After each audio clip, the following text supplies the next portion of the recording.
और ब्रेक के बाद आप सभी का एक बार फिर से स्वागत है। ब्रेक पे जाने से पहले हम जिक्र कर रहे थे आज से लोकसभा के विशेष जो संसद का सत्र की शुरुआत हुई है उसमें किस प्रकार के मसले और मुद्दे उठते हुए दिखाई पड़ रहे हैं, इसी पे हम करेंगे चर्चा। इससे जुड़ा हमारा विशेष प्रधानमंत्री का जोर सहयोग, संवाद और समाधान पर है। सीधे तौर पर प्रधानमंत्री ने जो अपनी बात रखी उसमें सहयोग, संवाद और समाधान पर वो जोर देते नजर आ रहे हैं। इस विषय पर बात करने के लिए बहुत खास मेहमान इस वक्त हमारे साथ जुड़े हुए हैं। तो हिंद सेना जी हैं, प्रवक्ता हैं भारतीय जनता पार्टी के, हमारे साथ जुड़ गए हैं। साथ ही साथ रितु चौधरी जी हैं, प्रवक्ता कांग्रेस पार्टी की। आप दोनों का बहुत बहुत स्वागत है। बहुत जल्द ही तीसरे मेहमान हमारे साथ वरिष्ठ पत्रकार प्रफुल्ल केतकर जी भी जुड़ेंगे। इससे पहले आप दोनों से शुरुआत करते हैं। तो हिंद जी, क्योंकि सरकार बनने के बाद में अपने आप एक ऐतिहासिक घटना है, क्योंकि नई लोकसभा का गठन हुआ है, लेकिन उस मौके पर आज कई तस्वीरें चिंता पैदा करती है। टकराहट अभी से दिखाई पड़ने लगी है। विपक्ष बड़े जनादेश के साथ पहुंचा है और संविधान बदलने को लेकर जो लगातार चुनाव में वो आपको घेरते रहे, आज भी उसकी झलक दिखाई पड़ी है संसद भवन में। देखिए, विपक्ष में एक विकृत पात्रता नजर आ रही है। 98 सीटें पाकर वो ऐसा दिखाने की कोशिश कर रहे हैं कि दरअसल जो है मैंडेट उनको प्राप्त हुआ है।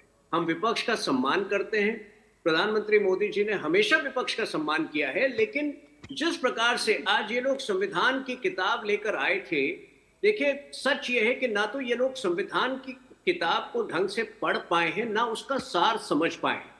जिन लोगों ने 1975-76 में 42nd कॉन्स्टिट्यूशनल अमेंडमेंट लाया था, 42वां जो संविधान में संशोधन किया गया था, उसमें कुछ ऐसे ड्रैकोनियन प्रावधान थे जिससे कि पूरे देश के न्यायिक व्यवस्था को निरस्त करने का प्रयास किया गया था। विशेषकर जो कानून बनाए जा रहे थे उस वक्त संसद में, उनके संदर्भ में, तो ऐसा एक माहौल बनाने की कोशिश की गई थी उस वक्त, जहां के बहुत सारे लॉज बिना किसी स्क्रूटनी के पास हो रहे थे। आज मैं कांग्रेस पार्टी को चैलेंज कर रहा हूं कि कल सुबह जी अगर ये लोग संविधान से इतना ही प्यार करते हैं, अगर संविधान की रक्षा के प्रति इतना ही समर्पित हैं, तो कल सुबह राहुल गांधी और खारगे जी 42nd कॉन्स्टिट्यूशनल अमेंडमेंट के लिए माफी मांगे।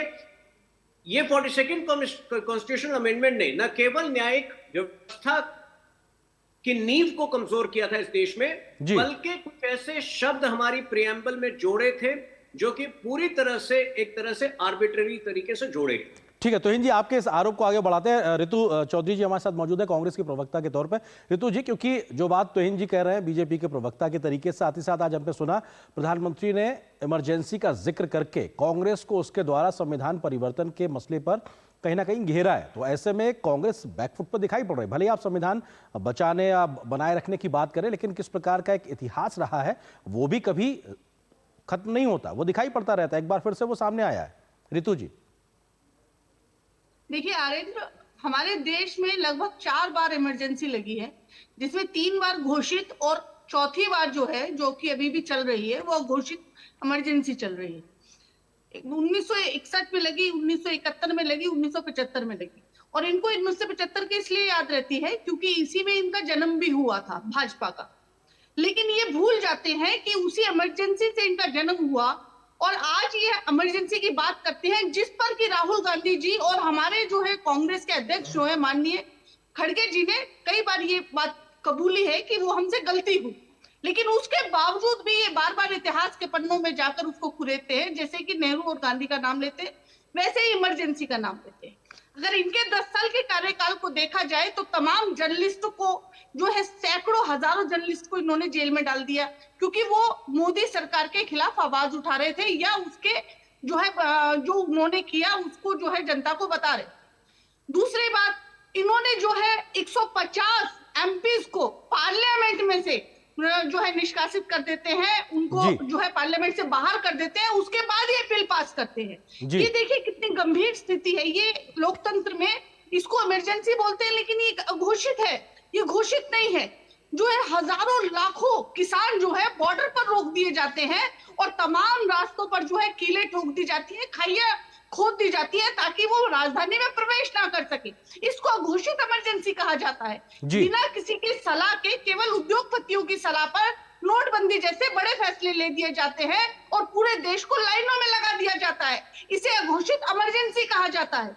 रातों रात जो है हाथरस की दलित बेटी को पुलिस के द्वारा जो है पेट्रोल डालकर जला दिया जाता है, इसको अघोषित इमरजेंसी कहा जाता है।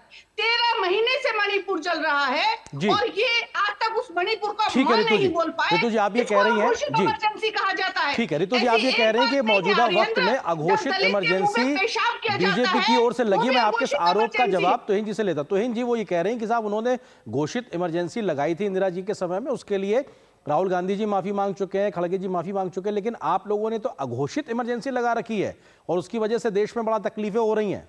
तुहिन जी देखिए, कांग्रेस आजकल सिर्फ बहकी बहकी बातें कर रही है। पिछले 15 दिनों से जो ऐसा लग रहा है कि वो जो है हजम नहीं कर पा रही है इस चुनाव के नतीजे को। अभी कांग्रेस के प्रवक्ता ने कहा कि 4 बार इस देश में इमरजेंसी लगी। अरे जो प्रताड़ना आम जनता की हुई है वो केवल उन 18 महीनों में हुई थी, 25 जून 1975 से लेकर मार्च 1977 तक। अगर आपको कोई और इंस्टेंस मालूम है तो आप बताइए, वरना कल कांग्रेस पार्टी कहेगी कि 10 बार लगी थी, 12 बार लगी थी। तो सबसे पहले तो कांग्रेस जो है थोड़ा सा बहकी बहकी बातें जो है करना बंद करे। दूसरा जो है, इन्होंने कहा कि भाजपा का जन्म जो है इमरजेंसी के द्वारा, वो भाजपा का जन्म 1980 में हुआ है। अपनी पार्टी के संदर्भ में बात करे, बाकी पार्टियों के संदर्भ में बात ना करे। देखिए ये बड़ा विचित्र जो है समय चल रहा है, जब आप रोज जो है एक डेमोक्रेटिकली इलेक्टेड प्रधानमंत्री को बार बार डिक्टेटर कहकर कोसते हैं और आपको पूरी आजादी है कोसने की। आपको कोई किसी प्रकार से दंडित नहीं किया जा रहा है, कोई सजा नहीं दी जा रही। तो ऐसी विचित्र इमरजेंसी मैंने आज तक नहीं देखी। अगर आपने देखा हो अपने जर्नलिज्म के करियर में तो अवश्य मुझे उसकी सूचना दे या मुझे बताएं उसके बाद। जी ऋतु जी, क्योंकि महत्वपूर्ण चीज ये भी है कि विपक्ष के संख्या बल के आधार पर कांग्रेस के पास में पिछले 2 आम चुनावों से बेहतर नंबर्स आए हैं, तो ऐसे में आपकी जिम्मेदारी भी बढ़ जाती है। प्रधानमंत्री ने भी इस बात का जिक्र किया है कि भाई विपक्ष को सकारात्मक तरीके से आगे आने की जरूरत है। क्या उस बड़ी हुई जिम्मेदारी के साथ में कांग्रेस अपनी इस नई भूमिका को निभाने के लिए तैयार है, या फिर हम एक व्यवधान की स्थिति ही देखेंगे? क्या एक अप्रोच जो दिखाई पड़ता रहा है हमको कई बीते सत्र में, क्या उस प्रकार की एक रणनीति पे आप लोग आगे बढ़ते नजर आएंगे? देखिए अरिंद्र, भाजपा को क्लियर मैंडेट मिला था 2014 में, उसका 2019 में उनको क्लियर मैंडेट मिला। इस तरीके से अगर इस हिसाब से देखा जाए तो उनको जनता के हिसाब से वो काम करने चाहिए थे जिनका उन्होंने वादा किया था। लेकिन बजाय इसके काम करने के लगातार इन्होंने जो है संविधान विरोधी काम किए और लोकतंत्र की हत्या करने का काम किया। और कांग्रेस हमेशा जनता के हित के लिए, जनता के आवाज बनकर जो है इनके सामने खड़ी रही। हालांकि उस समय विपक्ष इतना मजबूत नहीं था, उसका फायदा उठाते हुए इन्होंने तमाम ऐसे काम किए जो कि लोकतंत्र को पूरी दुनिया में इन्होंने शर्मिंदा किया और संविधान की हत्या करने का काम किया। और आज चूंकि लोकतंत्र और जो है विपक्ष मजबूत है तो इनकी ईंट से ईंट बजी हुई है। आज अभी आपने सामने देखा कि सिन्हा साहब ने 2 बार तो पानी पी लिया है और हमें जो कह रहे हैं कि बहकी बहकी बातें कर रहे हैं। अरे बहकी बहकी बातें आपने की जब आपने कहा कि हम संविधान बदलेंगे और हमें 400 पार का मैंडेट दीजिए, और जनता ने आपको ऐसी पटकने दी। 400 पार तो छोड़िए, आप तो क्लियर जो है अपनी सरकार अपने दम पर नहीं बना पाए। उसके लिए आपको बैसाखी की जरूरत पड़ी, और बैसाखी की जरूरत पड़ी तो वो भी किसके लिए? सुश्री नायडू को, जिसको आपने जेल में डलवाया, उसी नीतीश को जिसको आप मानसिक रूप से दिवालिया। ठीक है, राजनीति में किसके साथ किसकी गोलबंदी रही है अपने आप में बहुत दिलचस्प देखने वाला, क्योंकि इंडिया अलायंस में भी अभी कितनी एक आपसी सहमति है वो देखना भी अपने आप में दिलचस्प होगा। वरिष्ठ पत्रकार प्रफुल्ल केतकर जी हमारे साथ जुड़ गए हैं, संपादक है, ऑर्गेनाइजर। प्रफुल्ल जी स्वागत है दूरदर्शन न्यूज पे। आपके जुड़ने से पहले बात यही चल रही है कि साहब जैसे प्रधानमंत्री ने आज अपनी तमाम बातों का जिक्र किया, उसके बाद से कहीं ना कहीं कांग्रेस की इमरजेंसी पे भी उन्होंने कटाक्ष किया है, लेकिन संविधान बचाने और बनाए रखने की लड़ाई की एक तस्वीर आज से ही दिखना शुरू हो गई है। अब यहां से आगे की तस्वीर क्या?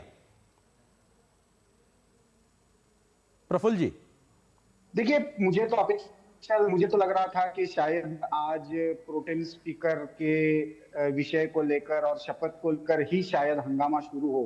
कम से कम सारे सांसदों का शपथ का एक सिलसिला चल पड़ा है और आशा करता हूं विषय बहुत महत्वपूर्ण है और विषयों पर चर्चा हो और सही सुझाव है, बदलाव के लिए सुझाव आए। ये रेटोरिक से नहीं कहा, क्योंकि कोई 123 संविधान में संशोधन हुआ है और किसी ने भी ये संविधान बदलने की बात कही है। हम मानकर चले कि कोई कह रहा है इसके बदला है, यदि प्रधानमंत्री ने बिल्कुल ठीक कहा। 1970 में 42वीं जो संविधान संशोधन हुआ था उसमें सबसे ज्यादा संविधान। प्रफुल्ल जी, आपकी आवाज़ बहुत बेहतरी से हम तक नहीं आ पा रही, हम कोशिश करेंगे फिर से आपसे कनेक्ट करने के लिए। तोहिन जी, लेकिन सवाल यही है जो ऋतु जी कह रही हैं कि तमाम जो वादे आपने बीते 10 वर्षों में किए उस पर आप खरे नहीं उतरे, इस वजह से आपको इतना बड़ा मैंडेट नहीं मिला है और संख्या बल के आधार पर विपक्ष इस बार पिछले बार के मुकाबले मजबूत है, तो आपको एक कड़ी चुनौती मिलने जा रही है इस बार। देखिए, मोदी जी के जीवन में चुनौती ही चुनौती रही है, तो चुनौतियों से ये लोग डर सकते हैं, हम नहीं डरते। 240 सीटें जो हमें मिली हैं, देखिए निश्चित रूप से जब हम संकल्प लेके चल रहे थे एनडीए के लिए 400 सीटों का, तो निश्चित रूप से उससे कहीं कम है और इसकी जो है जांच हो रही है, इसकी समीक्षा हो रही है। लेकिन ये भी एक सत्य है, ये भी एक यथार्थ है कि कांग्रेस पार्टी को पिछली बार 240 सीटें कब मिली थी? 1984 में मिली थी।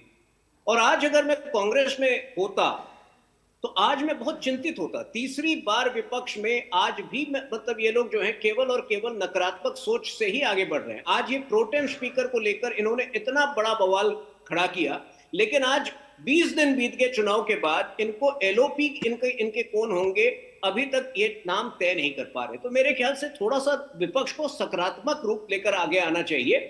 और मैं आपको एक दो उदाहरण दे रहा हूं। देखिए, डिफेंस, जब रफाल डील पे डिस्कशन हो रहा था जनवरी 2019 में, तो अगर आप उस वीडियो को याद करें कि उस पूरे डिस्कशन के दौरान राहुल गांधी जी जो है वो पेपर के जहाज, हवाई जहाज उड़ा रहे थे, वो कनखियां मार रहे थे, तब जबकि एक महिला डिफेंस मिनिस्टर जो है बात कर रही थी। तो इस तरह का व्यवहार अगर करते हैं तो निश्चित रूप से ये नहीं स्वीकार किया जाएगा। लेकिन यदि वो एक सकारात्मक विपक्ष के रूप में आते हैं तो सरकार किसी भी डिस्कशन के लिए तैयार है, कोई भी विषय हमारे लिए अछूता नहीं है। ठीक है, तो इन जी आप कह रहे हैं सरकार संवाद के लिए तैयार है। ऋतु जी, बात यही महत्वपूर्ण है कि क्या इंडिया अलायंस अपने एकजुटता के साथ में कंस्ट्रक्टिव अप्रोच के साथ में बढ़ने को तैयार है, क्योंकि शुरुआती समय से ही ये बात कही जा रही है कि साहब गैर जरूरी था प्रोटेम स्पीकर पे एक विवाद पैदा करना, क्योंकि नकारात्मकता की बजाय सकारात्मकता से शुरुआत हो तो एक कंस्ट्रक्टिव दिखाई पड़ती कि हाँ अप्रोच है। क्या वहां पे एक भूल हुई है विपक्ष की ओर से, खासकर कांग्रेस की ओर से?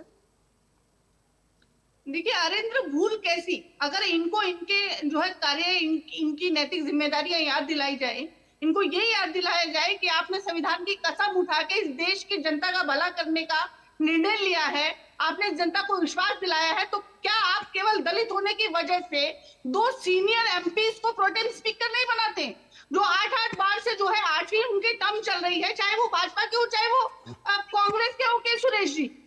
ये इनको याद दिलाना, इनको लगता है कि ये विपक्ष का काम नहीं है क्या? ये हम जनता की आवाज तो इन जी, कांग्रेस आपको याद दिला रही है और आपने प्रोटेम है। स्पीकर के पद पे इस वजह से आपने 2 सीनियरिटी को निगलेक्ट किया क्योंकि वो दलित थे, वो सीधे तौर पे आप पे आरोप लगा रहा है। संक्षेप में आपका जवाब। तो इन जी, देखिए, जहां रूल्स जो है, नियम नॉन स्पेसिफिक होते हैं, वहां प्रेसिडेंट्स और कन्वेंशन बहुत महत्वपूर्ण हो जाते हैं। 2014 में 16वें लोकसभा की जब शुरुआत हुई थी तो कमलनाथ जी को प्रोटेम स्पीकर बनाया गया जी। लेकिन अगर आप लगातार चुने जाने की प्रक्रिया ना देखते तो सीनियरिटी में लाल कृष्ण आडवाणी जी कहीं आगे थे जी। तो आप देखिए, हमने कभी विपक्ष को उनका मौका जो है वो उनसे छीना नहीं है, लेकिन बिना बात रोज जो है आंदोलन जीवी होकर सुबह एक प्रोटेस्ट शुरू कर देना। देखिए, ना तो इन लोगों ने, प्रधानमंत्री जी ने जब शपथ ली तब प्रधानमंत्री को बधाई दी, पूरे विश्व, सारे विश्व के नेताओं ने दी। आज जब ये पूरा जो है ओथ लेने की प्रक्रिया चल रही थी, तब ये लोग शेम कर रहे थे। तो ऐसे जो है सकारात्मकता कैसे आएगी? सकारात्मकता कैसे आएगी, ये बड़ा सवाल है और ये देखना भी दिलचस्प होगा कि कैसे सदन की कार्रवाई आगे बढ़ती। फिलहाल वक्त इतनी अनुमति दे रहा, आप दोनों का बहुत बहुत शुक्रिया। तो इन जी आपका भी शुक्रिया और ऋतु जी आपको हमारे साथ जुड़ने के लिए। हमारे साथ में प्रफुल्ल केतकर जी भी जुड़े, तो उनका भी शुक्रिया। फिलहाल एक छोटे से ब्रेक के लिए रुकते हैं, बहुत जल्द हाजिर।